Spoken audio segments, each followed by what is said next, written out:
બધા દર્શકોને મારા બાપા સીતારામ. અપેક્ષા છે તમે બધા સુખી ને સ્વસ્થ હશો.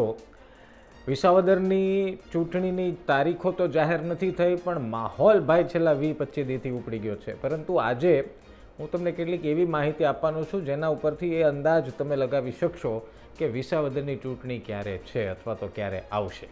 નમસ્કાર, આપ જોઈ રહ્યા છો નિષ્કર્ષ. હું છું નિશિત થરાચુ.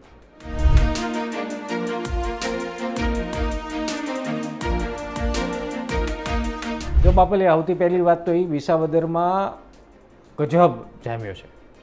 ત્રિપાખીઓ તો એમાંથી શંકરસિંહ બાપુ આવ્યા ને એમણે કીધું કે મેં મારા ઉમેદવાર ઉતાર્યા છે.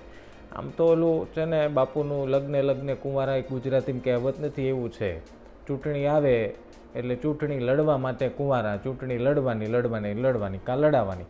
એટલે આ તો મૂળ શું છે, પક્ષની એક હાજરી પૂરાઈ જાય, શરૂઆત થઈ જાય એવી વાતો એવું લાગે. પણ ખેર, આપણે અત્યારે તારીખોની વાત કરવી છે. તો જો ભાઈ, મૂળ વાત એવી છે, ઇલેક્શન કમિશને જાહેર કરેલા એક નોટિફિકેશનમાં જે લગભગ 1 મહિના પહેલાંનું છે, એમાં કેટલીક માહિતી આપને પહેલાં કહી દઉં કે બાય ઇલેક્શન એટલે કે પેટા ચૂંટણી 6 રાજ્યોની કુલ 8 બેઠકોની ચૂંટણી થવાની, વિધાનસભાની ચૂંટણી થવાની બાકી છે. એમાં ગુજરાતની 2 છે, કડી અને વિસાવદર, અને એમ વેસ્ટ બેંગોલની છે, જમ્મુ કાશ્મીરની છે, મણિપુરની છે. આવી રીતના 8 કુલ બેઠકો છે. હવે 8 બેઠકો માટેની 5 મે તારીખ જે છે એ ઇલેક્શન રોલ માટેની છેલ્લી તારીખ એવું મેન્શન પેપરમાં કરવામાં આવ્યું છે. એટલે કે અત્યારના જે મતદાન યાદીની સુધારણા કાર્યક્રમ જે ચાલી રહ્યો છે એ પછી ગમે ત્યારે ચૂંટણી જાહેર થશે.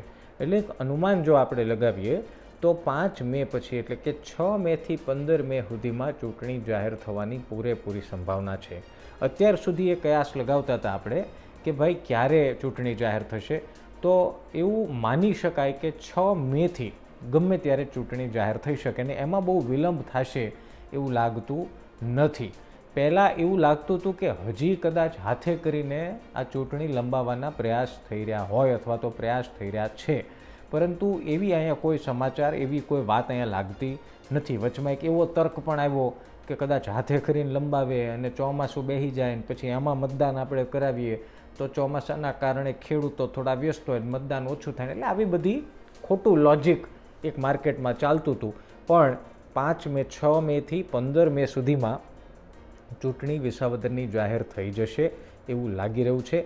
હવે એનો મતલબ શું, અથવા તો ચૂંટણી જાહેર થવાની આપણે રાહ જોતા હતા, હવે જાહેર થઈ ગયા. એમાં નવું શું? નવું એ છે કે અપેક્ષા પ્રમાણે ચૂંટણી સમયસર જ જાહેર થવાની છે. આ જ અપેક્ષા લગભગ હતી કે મેના મધ્યમાં આ ચૂંટણીની તારીખો જાહેર થાય, અને એટલા માટે જ આમ આદમી પાર્ટીએ ગોપાલ ઇટાલિયાને મેદાને ઉતારી તૈયારીઓ શરૂ કરી દીધી છે. અને એ પ્રચાર પ્રસાર ગામે ગામ ફરીને કરી રહ્યા છે. સારો પ્રતિસાદ એમને મળતો હોય અત્યારના એમના તસવીરો અને વિડીયો જોતા લાગે છે. પણ આ પ્રતિસાદ વોટમાં પરિણમે એ મહત્ત્વનું હોય. હવે મૂળ શું છે કે તારીખો જાહેર અથવા તો જેમ જેમ નજીક આવે ને એમ જે ટિકિટ વાંછુક વરરાજાઓ હોય એનું લોબિંગ એક્ટિવ થઈ જાય. લોબિંગ એક્ટિવ થઈ જાય એટલે તમને ખબર હશે લોબિંગ એટલે હું મોટા નેતા હોય ત્યાં થોડી હારી વાતો કરવાની કે ભાઈ અમને ટિકિટ આપો, અમે એટલા ટાઈમથી પક્ષમાં કાર્ય કરતા છીએ, નેતા છીએ અને એટલી જવાબદારી કરી છે ને એવું કંઈક બધું વાના હોય. હવે કોંગ્રેસે ઉતારવાનું છે. હવે કોંગ્રેસ માટે મડાગાંઠી છે કે એવો કોઈ ઉમેદવાર આપણે ઉતારવાનો કે જે આમ આદમી પાર્ટીના ગોપાલ ઇટાલિયાને હરાવી શકે, જે લગભગ 1 મહિનાથી મહેનત કરે છે, અને ભારતીય જનતા પાર્ટીના ઉમેદવારને પણ હરાવી શકે. અને આ જ જે ચેલેન્જ છે એ ગોપાલભાઈ માટે પણ છે. પણ ગોપાલભાઈ માટે થોડી સારી વાત એ છે કે મહિના દીથી વિસાવદરમાં જ છે. એટલે ગામે ગામ ફરી રહ્યા છે, ગામે ગામ નાની સભા કરી રહ્યા છે, અને અંતરિયાળ ગામડામાં જઈને મળી રહ્યા છે. એટલે એની માટે કદાચ થોડોક ફાયદો હોય કે લોકો એના ચહેરાથી વાકેફ થઈ ગયા હોય. હવે કોંગ્રેસના કયા નેતાને ટિકિટ આપે છે એ હવે જોવાનું છે. હવે ભારતીય જનતા પાર્ટીમાં પ્રેશર શું કરવા છે, કારણ કે 2 છે, હર્ષદ રીબડિયા છે, ભૂપત ભાયાણી છે. હજી ત્યાંના લોકલ એક નેતા છે જેનું નામ ચર્ચાઈ રહ્યું છે. જો ભૂપત ભાયાણી સાથે ડીલ થઈ હોય, ડીલ ઇન ધ સેન્સ આપણે ભૂતકાળમાં જોયું છે, કોંગ્રેસ છોડીને આમ આદમી પાર્ટી છોડીને જે ધારાસભ્યો રાજીનામું આપીને પક્ષમાં આવે, પેટા ચૂંટણીમાં એને ટિકિટ મળે છે. હવે એ ડીલના ભાગરૂપે ભૂપત ભાયાણીને ટિકિટ આપે તો ભારતીય જનતા પાર્ટી માટે એ ચિંતાનો વિષય છે. એનું કારણ તમને કહું, વિસાવદરની જનતાનું આઈક્યુ લેવલ છે ને સાહેબ, એ ખૂબ ઊંચું છે. ખૂબ બુદ્ધિશાળી વિસાવદરના મતદારો છે અને સલામ કરવાનું મન થાય. કારણ કે આ એ જ વિસાવદર છે જ્યાં કેશુબાપા ચૂંટણી જીત્યા અને એમના દીકરા ચૂંટણી હારી ગયા. અને આ એ જ વિસાવદર છે જેમણે ભૂપત ભાયાણી, જેને કદાચ ઇલેક્શન પહેલાં વિસાવદરની બહાર કોઈ નહોતું ઓળખતું, એ જ ભૂપત ભાયાણી જે સરપંચ હતા એમને આમ આદમી પાર્ટીએ ટિકિટ આપીને એને ધારાસભ્ય બનાવી દીધા. કઈ રૂહે, કઈ વાતે કે ભાઈ પક્ષ સારો છે, આ માણસ સારો છે. માણસ જોઈને વિસાવદરના મતદારો વોટ આપે છે. એ સાબિત થઈ ગયું છે ગત ચૂંટણીઓમાં. એટલે આ એક છે ને, રાજસ્થાનમાં કેવું છે કે પબ્લિક છે ને પક્ષને હલાવે, પક્ષ પબ્લિકને નથી હલાવતો. વિસાવદરના વોટર છે ને એ સાહેબ પક્ષને હલાવે. પક્ષની તાકાત નથી કે ગમે એને ટિકિટ આપી દો ને વિસાવદરની જનતા ઓલો પાર્ટીનો સિમ્બોલ જોઈને મત આપી દે. વિસાવદરની જનતા એવી નથી.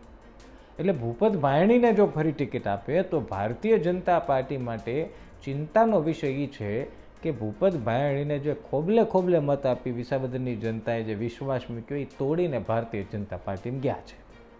એટલે શક્ય બને કે એમની માટે થોડુંક લોઢાના ચણા જેવું થાય. આ તો થાય ની વાત છે.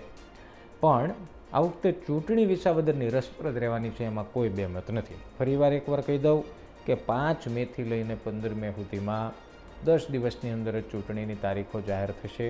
કડીની પણ ભેગી થઈ જશે અને બાકીની 6 જે અલગ અલગ રાજ્યો, 6 રાજ્યોની કુલ 8 છે, એની પણ ભેગી આગળ પાછળ થઈ જાય તો નવાઈ નહીં. અને એટલા માટે પૂરજોશમાં તૈયારીઓ ચાલી રહી છે.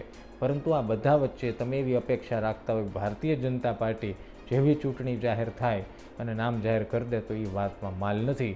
કારણ કે ભારતીય જનતા પાર્ટી હવે કોંગ્રેસની રાહે છે કે કોંગ્રેસ કયા ઉમેદવારને મેદાને ઉતારે છે અને એ પછી આપણે નક્કી કરવાનું થાય. અચ્છા, આવતીકાલના નિષ્કર્ષમાં તમને કોંગ્રેસમાંથી કોના નામ સંભળાય છે ને એ પણ હું તમને જણાવીશ. બહુ રસપ્રદ નામ છે. તમે સાંભળશો તો તમને એમ થશે કે હું નિશિતભાઈ ગપ્પા મારો, પણ આવું ગામમાં વાતું હાલે ભાઈ. આમાં કંઈ નિશિતભાઈ ઘરનું લઈને ન આવતા હોય, 5 જણાને ફોન કરીએ, 5 મિત્રોને ફોન કરીએ તો આપણે વળી કેક આવું છે. એ વાત આવતીકાલે તમને કરવાનો છું. જો તમને મજા આવી હોય તો લાઈક કરજો, મજા આવી હોય તો જ લાઈક કરવાનું. તમારું શું વિચારવું છે કમેન્ટમાં લખવાનું ભૂલતા નહીં. આવતીકાલે નિષ્કર્ષમાં ફરીવાર મળીશું. ત્યાં સુધી ધ્યાન રાખજો, મજા કરજો. ગરમી બહુ પડે છે એટલે છાશ પીતા કરજો, ડુંગળી ખાતા કરજો. આવતીકાલે મળીએ બાપા સીતારામ.